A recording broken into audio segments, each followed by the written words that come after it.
Olá a todas e a todos, está começando agora mais um Brasil de Fato Entrevista. Nessa semana, uma conversa para a gente entender um pouquinho mais da conjuntura nacional, do Brasil que estamos vivendo agora. É um papo muito especial com um ex-deputado federal e também ex-presidente do Partido dos Trabalhadores, José Genuíno. Tudo bom, Genuíno? Como vai? Tudo bem, é um prazer, é uma honra falar com o Brasil de Fato, porque nesse momento é bom a gente compreender bem a situação para definir melhor os passos que temos pela frente. José Genuíno nasceu em Quixeramobim, no Ceará. Participou da guerrilha do Araguaia e foi preso pela ditadura militar em 1972. É um dos fundadores do Partido dos Trabalhadores, pelo qual foi eleito deputado federal de 1982 a 1998. Foi preso novamente em 2013 e inocentado em 2020. Muito obrigado, viu, por aceitar o papo, Genuíno. O senhor foi assessor especial do Ministério da Defesa e tem uma relação até próxima com os militares, né? Como é que o senhor tem acompanhado as recentes demonstrações políticas dos fardados?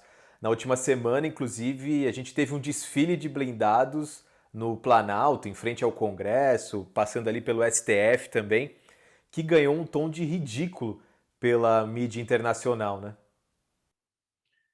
Bem, eu tinha uma relação, quando eu era deputado e quando fui assessor do Ministério da Defesa, civilizada, sóbria, com os militares. E quero confessar que, para mim, desde 2016, todos os fatos que vêm até hoje, a passeata de tanques, para mim é uma grande decepção. Eu tenho uma visão profundamente crítica do papel que os militares passaram a desempenhar a partir do golpe de 2016. Primeiro, que eles foram peça importante no golpe. Segundo, a candidatura do atual presidente não seria viável sem eles, sem os tuitas, sem os dois quatro estrelas no gabinete do Supremo, do presidente do Supremo, sem a intervenção no Rio de Janeiro, sem a participação da área de inteligência na própria campanha de 2018. E a participação deles como posição estratégica dentro do governo. Portanto, há uma espécie de governo dos militares numa associação muito profunda com o atual presidente. Para mim, eu acho que essa demonstração política é mais ou menos dentro daquela lógica do atual presidente. Cria uma situação de confronto, imagina um confronto e cria um inimigo. Sempre foi assim. Ele sempre trabalhou na política dessa maneira. Cria um confronto e cria um inimigo. Confronto, inimigo. Confronto, inimigo.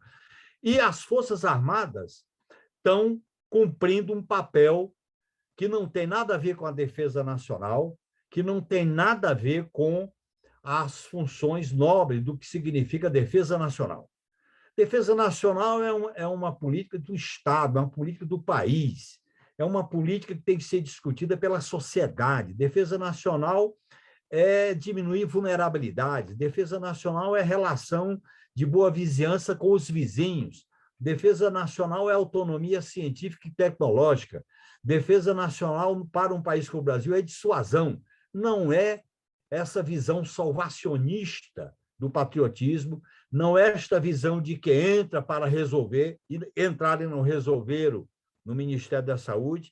Defesa nacional não é cumprir lei e a ordem, considerando o povo submetido, o povo fraco.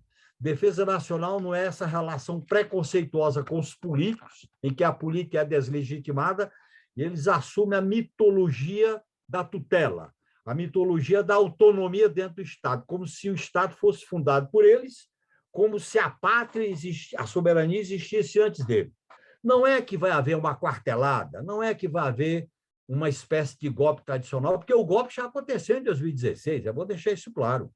O que pode haver é uma espécie de endurecimento, de fechamento. Por exemplo, a lei antiterror que está sendo discutida no Congresso, o distritão, por exemplo, a lei sobre terras públicas, grilagem em terras públicas, são medidas que, além das medidas econômicas, no caso de privatização dos Correios, a Eletrobras, além da questão da PEC 32, da reforma administrativa, as Forças Armadas estão cumprindo uma sustentação política e estão definindo diretrizes do governo. Não é apenas um ministério, não é apenas o Ministério da Defesa, são vários ministérios, são vários cargos na direção das estatais, são vários cargos na área de comissionamento, portanto, há uma militarização do Estado. E essa militarização tem que ser enfrentada com a outra visão sobre defesa. Primeiro, subordinar os assuntos militares ao poder civil. Segundo, colocar a questão da defesa como política pública. Terceiro, alterar esse conceito de lei e ordem que serve para tudo.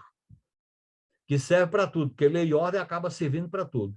E os parâmetros de orientação estratégica sobre o papel das Forças Armadas no mundo.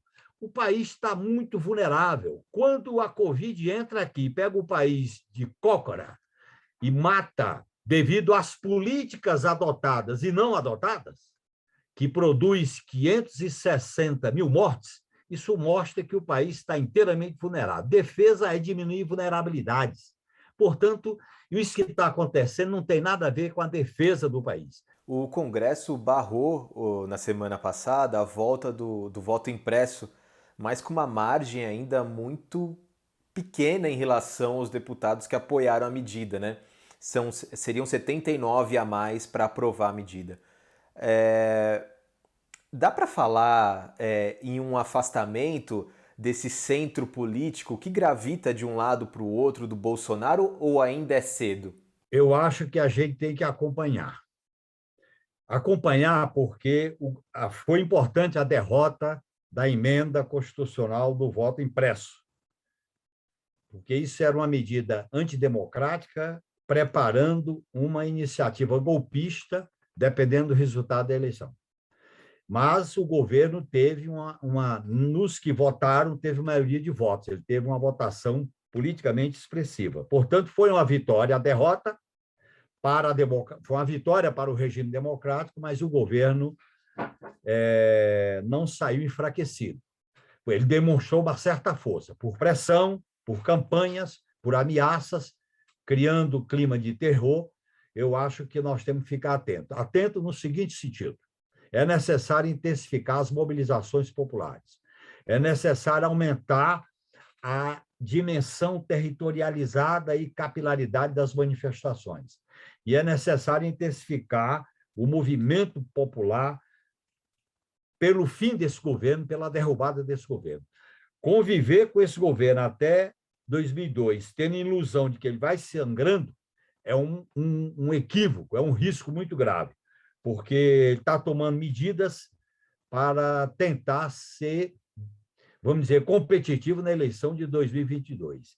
E a possibilidade dele continuar legitimado por uma eleição pode representar um risco muito grande, porque o regime autoritário produzido com o golpe de 2016 pode dar um salto de qualidade e a gente cair, aí sim, não no golpe da quartelada tradicional, mas cair no autoritarismo com um grau de legitimidade, com um grau de aceitação de parcela da população e com um autoritarismo que vai atender à agenda do sistema financeiro, dos monopólios, a agenda do andar de cima e a situação do povo, a situação da soberania, a situação das liberdades políticas, a situação dos direitos sociais, a situação das políticas públicas tende a se agravar e a gente entrar numa situação de verdadeira barbárie, de verdadeira desconstrução de laços civilizatórios, laços solidários, laços democráticos na organização da sociedade brasileira. Isso também tem uma outra lição para nós. A esquerda não pode ter ilusão em frente ampla. A esquerda tem que investir numa frente democrática, popular, antineoliberal, porque enquanto acontece essa crise institucional, a boiada está passando na Câmara. Veja a lei sobre grilagem de terras públicas, veja a lei da privatização dos Correios, já teve a privatização da Eletrobras, veja a discussão sobre a reforma tributária que foi amesquinhada, veja a discussão sobre a lei antiterror e veja a discussão do orçamento secreto. Portanto, nós não podemos menosprezar esses laços que tem, de um lado, uma base militante de extrema-direita, por outro lado, tem a Câmara dos Deputados passando a boiada, por outro lado, tem o andar de cima se beneficiando com privatizações e com o lucro dos bancos, e por outro lado, tem o caráter dúbio da burguesia brasileira, ligada aos monopólios e ao sistema financeiro, que, ora, critica, mas não vai até os finalmente. Aliás, essa crise institucional tem muito a ver com a política golpista, depois com a política ambígua, com a política de conivência que vem desde 2016. O senhor comentou sobre as manifestações de rua e a importância da manifestação, da mobilização popular para enfraquecer e continuar lutando pelo impeachment, enfim. A gente viu manifestações importantes, massivas, mas ainda fragmentadas, né? Tivemos problemas, inclusive, entre partidos que participaram. Partidos mais ao centro ou à direita que decidiram ingressar e tiveram ali problemas, conflitos, etc. Como minimizar esse tipo de animosidade entre os partidos, ou é importante manter a régua ali, inclusive com quem foi fiador do golpe de 2016, ou como aglutinar todas essas pessoas na rua nesse momento? Contra o governo, nós temos que combinar alianças mais estratégicas com alianças episódicas e pontuais. O que estamos fazendo na CPI da Covid é uma aliança pontual. O que fizemos no voto, na derrota do voto impresso, foi uma aliança pontual. O que podemos fazer contra o distrito é uma aliança pontual. E o que podemos fazer de vacina no braço e comida no prato são alianças pontuais. E contra o governo, você pode fazer aliança pontual, episódica. Não é frente estratégica, não é frente para governar nem para ganhar eleição. Portanto, nós temos que realizar as manifestações, que elas tenham um caráter contra o governo, que elas expressem as reivindicações dos vários setores que estão indo para a rua, que ela tenha capilaridade, e ir para a rua contra o governo, nós não podemos vetar, nós não podemos discriminar A, B ou C. Quem vai para a rua e é contra o governo tem que se manifestar. É uma manifestação pontual e episódica. Agora, o que nós não podemos abrir mão é da plataforma e de uma articulação política à esquerda na organização das manifestações, até porque essas manifestações elas tendem a adquirir um conteúdo mais forte e, ao mesmo tempo, com uma plataforma de articulação, algumas iniciativas que articulem o setor mais determinado da oposição popular de esquerda, e ela tem que se estender territorialmente com maior capilaridade. Portanto, sem ruas, nós não vamos derrotar o governo e suas políticas. A rua é fundamental, nós não podemos ficar só na luta institucional. É rua e eleição, eleição e rua. Por exemplo, o resultado da CPI da Covid será muito importante se nós juntarmos com as ruas. A votação sobre o voto secreto é rua. A questão do distritão, rua. A crítica à tutela militar, que tende que pode ter outros fatos, é rua. Sem a mobilização das ruas, sem a organização popular, a força da oposição democrática, popular e antineoliberal é limitada. Tem aí também uma linha muito tênue, né, do que mostrar para a população enquanto essas alianças pontuais e as alianças táticas para uma eleição tem uma linha muito tênue aí, né, de como isso vai aparentar. Mas é isso, concordo com o senhor. Mas só queria seguir no assunto, acho que a gente já consegue relacionar com isso também. O PT precisou dar um passo atrás após o golpe, né, de 2016. O antipetismo tomou conta do país. E agora a gente vê o ex-presidente Lula voltando ao jogo político com muita força, né? Que o Partido dos Trabalhadores precisa para se preparar para 2022?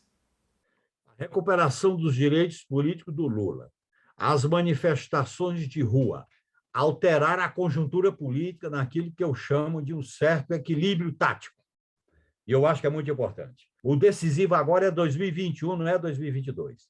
Nós temos que intensificar a plataforma de defesa dos interesses populares e das liberdades políticas em 2021, com o fim desse governo e suas políticas. Eu acho que isso é central. E é central também a gente discutir, com base nessa plataforma, quais rumos nós lutamos pelo país. Nós temos que definir que a situação de destruição é profunda, é ampla. O antipetismo ele foi ceivado numa política de destruição de direitos, de garantias, de políticas públicas, de controle público, de espaços democráticos. Essa destruição veio com o antipetismo ideológico, cultural, violento, como nunca tinha acontecido nos marcos de uma democracia liberal. A Constituição de 88 foi violentada, seja pelas interpretações, seja pelas emendas. Nós temos que passar uma borracha nas emendas que foram aprovadas, que destituíram, inclusive, bandeiras da própria democracia liberal. Nós temos que avançar nesta defesa de direitos. Por exemplo, a plataforma da luta das mulheres contra o patriarcalismo, dos negros e das negras contra o racismo, da comunidade LGBTQIA+, da juventude que deseja esperança e futuro, dos indígenas e quilombolas. Nós temos que construir um bloco social, político, com plataforma econômica, social, cultural, ambiental, civilizatória, para enfrentar as trevas, a escuridão, o desastre e, por que não dizer, a própria crise civilizatória. É um desafio monumental. Nós não estamos falando de oposição a um governo qualquer. Nós estamos falando de oposição e de derrotar um caminho, um projeto, uma articulação que tem suas vinculações com o sistema imperialista internacional, particularmente com os Estados Unidos. Não é por acaso que já vieram 2 assessores, um de segurança e o outro diretor da CIA, negociar com o atual governo. Portanto, eu acho que o caminho que está sendo sinalizado pela Bolívia, pelo Chile, pelo Peru, é o caminho que deve sinalizar para nós, na mobilização popular, na articulação à esquerda, na construção desta consistência programática. Na América Latina, após uma ofensiva de setores conservadores, os progressistas voltaram ao cenário político. Na Bolívia, a retomada pós-golpe se deu graças à organização popular. No Chile, mobilizações conseguiram garantir a formulação de uma nova constituição. E no Peru, a vitória de Pedro Castillo, um professor socialista, derrotando a conservadora Keiko Fujimori. Agora, alianças não é frente, é um episódio concreto. É aliança episódica. Por exemplo, voto impresso é uma aliança episódica. CPI da Covid é uma aliança episódica. Contra o Distritão é uma aliança episódica. Portanto, nós temos que separar bem. Alianças episódicas nós temos que fazer para barrar a ameaça maior, que é as manifestações autoritárias, violentas, proto-fascistas. O senhor tem falado justamente sobre isso, sobre o Partido dos Trabalhadores, enfim, a oposição ao governo Bolsonaro, e no caso, principalmente o PT, voltar a ser radical nas bases da sua fundação, né? É possível, e o senhor elencou várias bandeiras importantíssimas, é possível fazer isso nesse momento de um país tão polarizado? Ou vai ser importante se manter, talvez, um pouco mais brando, principalmente durante esse período eleitoral? Como é que o senhor vê isso? É possível? Nós não temos outra saída, senão a radicalização no sentido de na raiz. A sangria da crise é profunda e não adianta a gente se contentar com band-aid e esparadrapo. Nós temos que fazer cirurgias e mudanças mais estruturais.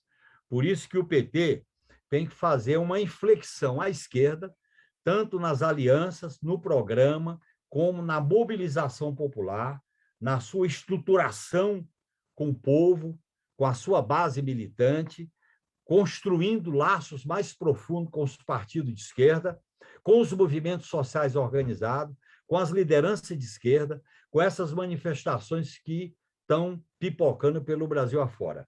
Se nós não construirmos esse polo combativo à esquerda, nós não, se a gente abrandar por causa da eleição, isso é um risco muito grande. Por quê? Porque para ganhar a eleição, nós temos que fazer uma campanha de mobilização popular, de organização do povo, com comitês, com mobilização, com energia popular. Segundo, para tomar posse diante das ameaças, nós temos que ter mobilização popular. Terceiro, para governar e realizar um programa de mudança, para resolver os problemas graves do povo brasileiro, também vai exigir mobilização popular. Nós não podemos ficar limitados só à institucionalidade. Nós temos que juntar a institucionalidade com as ruas. Nós temos que não ficar só nas mudanças por cima, tem que ser por baixo. Nós não podemos ficar só limitado à ordem, tem que ir lá trabalhar por dentro e por fora da ordem. É uma nova situação que a gente, inclusive, deve enfrentar, levando em conta as lições, as experiências de como nós governamos o Brasil durante 13 anos. Com certeza. O senhor travou uma batalha intensa com a Justiça, com o STF, até ter sua pena extinta em 2015 e depois foi inocentado finalmente em 2020. Como é que o senhor tem acompanhado essas decisões do Supremo, que tem agido mesmo politicamente, não tem inclusive escondido isso, para frear os ímpetos golpistas do Bolsonaro? O STF está adentrando num território perigoso. Como é que a democracia vai lidar com essa nova configuração do sistema judiciário, Genuíno? Em primeiro lugar, eu acho que as iniciativas políticas da Câmara e do Senado estão aquém. Como um poder político, devia ter uma postura mais ofensiva, mais ousada, mais determinada. Em segundo lugar, eu acho que o Judiciário, particularmente o TSE e o STF, estão tomando algumas iniciativas no plano jurídico de barrar o ímpeto autoritário, o ímpeto voluntarista, o ímpeto do clima de conflito e de guerra produzido pelo atual governo. Isso é o que reflete a crise institucional. Mas nós devemos levar em conta que é necessário, diante de tudo que ocorreu no Brasil de 2016 até agora, nós temos que priorizar o princípio da soberania popular, de eleições livres, eleições sem manipulação, eleições sem casuísmo, diferente de 2018, para que o Brasil reinicie um processo radicalmente democrático. Eu acho que os poderes constituídos, cada um tem seu papel. E eu acho que, de uma certa maneira, o que aconteceu com a cúpula do Poder Judiciário é que, durante um certo tempo, por ocasião do golpe, da prisão do Lula, por ocasião da eleição manipulada, houve uma condescendência com o que estava acontecendo no Brasil. Nesse sentido, eu acho que nós temos que não ter ilusões.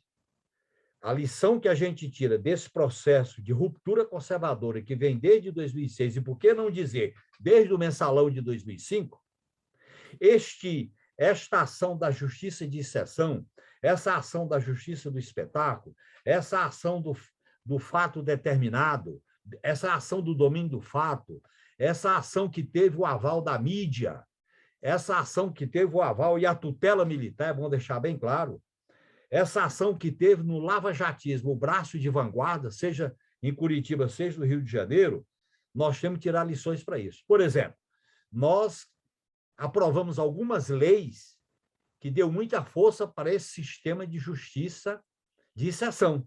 A lei da ficha limpa, a lei da organização criminosa, a lei antiterror, a lei das delações, a própria lei antidroga, que vem de antes do nosso governo. Portanto, nós temos que fazer uma discussão democrática de mudanças no sistema de justiça, de mudança na tutela militar, de mudança no papel da PGR, e é necessário discutir para que a reestruturação democrática das instituições do Estado seja influenciada, seja determinada pelo princípio da soberania popular, com base nos valores das liberdades democráticas, dos direitos públicos, dos direitos individuais. Essa é a grande encruzilhada. O Brasil está numa encruzilhada, companheiro Bernardes. E esta encruzilhada que começou em 2016, que foi preparada em 2005, passou por 2013 e desembocou no golpe, na prisão do Lula e na eleição desse cidadão. Tem muita coisa em risco. Por isso que a tarefa histórica da esquerda, e o PT tem um papel fundamental para ser o articulador, para se relacionar com os demais partidos com paciência, sem mandonismo, sem veto. Eu estou me referindo ao campo da esquerda, e eu acho que nós também, sem ter ilusões de que aqueles que deram o golpe vão querer fazer mudanças estruturais. Quem deu o golpe tem compromisso com a ordem econômica, com o modelo de políticas sociais, com o modelo de privatizações. Justamente para encerrar, Genuíno, gostaria de falar contigo sobre o caminho que você optou após, em 2013, deixar o Congresso, né? Deixar o cargo, o mandato de deputado federal. Você, desde então, mesmo depois de 2015, 2020, ser inocentado, você optou também por não ingressar novamente na vida política, né? Na institucionalidade, na verdade. Mas sei que você optou por outros caminhos, esse justamente da mobilização popular, das conversas com as bases e tudo mais. É isso mesmo? Deve seguir por aí a tua vida pública? Qual que é o teu caminho? Isso que você falou é o meu caminho. Eu participei da última eleição e fiquei como suplente, fui derrotado. E fui obrigado a renunciar ao mandato em 2013, após a condenação injusta, e foram 2 momentos que me marcaram profundamente. Mas marcaram não no sentido de ficar olhando para trás, me marcaram no sentido de tirar lições, porque eu apostei tudo numa institucionalidade durante 26 anos, apostei muita coisa numa política de aliança, apostei muita coisa em reformar as instituições do Estado, apostei muita coisa na disputa midiática que eu participava, e eu cheguei à conclusão que isso é válido, mas sem organização popular, sem formação, sem militância organizada, sem uma compreensão radicalmente anticapitalista e em defesa do socialismo como outro modelo de organização da sociedade humana, eu acho que a nossa militância ela é restrita e limitada. Por isso que eu fiz essa opção de ser um militante de causas, um militante de razões, de sonhos, e me dedicar à formação, à militância de base. Uma amiga minha disse para mim que eu tinha que, nos momentos duros que eu vivi do mensalão, ela disse: olha, você tem que se recuperar fazendo política, sem a farda, sem a batina, sem o microfone, sem o púlpito, sem a tribuna, sem o cargo. Seja você. E eu estou vivendo isso, eu quero ser eu, com a minha maneira de pensar, de agir, porque eu não vivo sem a política. A política para mim significa liberdade, a política para mim significa causas, a política para mim significa não baixar a cabeça, a política para mim significa construir um projeto coletivo. E, no meu modo de entender, a crise que a humanidade está vivendo, que é uma crise sanitária, uma crise social, uma crise ambiental, uma crise civilizatória, está mostrando que nós não temos que resgatar nada do capitalismo. Não temos que resgatar do capitalismo. O capitalismo está nu, mostrou sua nudez, sua perversidade. Seus músculos são perversos quando é para discriminar, quando é para explorar, quando é para dominar. E eu quero construir uma alternativa que represente a radicalização da democracia, que é o socialismo, da liberdade, da igualdade, da pluralidade, do verdadeiro humanismo, da libertação e da emancipação dos seres humanos em todos os sentidos. Eu estou comprometido com ela e quero viver uma nova experiência. Né? Você sabe que essa é a terceira quarentena da minha vida, 5 anos na ditadura militar, 1 ano e meio na ação penal, e agora? E eu aprendi a não baixar a cabeça, porque o sentido da minha vida são as causas que me movem. E a humilhação é a morte. Quando a gente luta, só tem o risco de morrer, mas também tem o risco de viver com dignidade. José Genuíno, obrigado demais, viu, por esse papo. É realmente uma aula para a gente entender melhor esse momento que estamos vivendo. Força aí nessa terceira quarentena, que dê tudo certo. E voltamos a falar em breve, espero. Valeu, um grande abraço. Obrigado, viu? Tchau.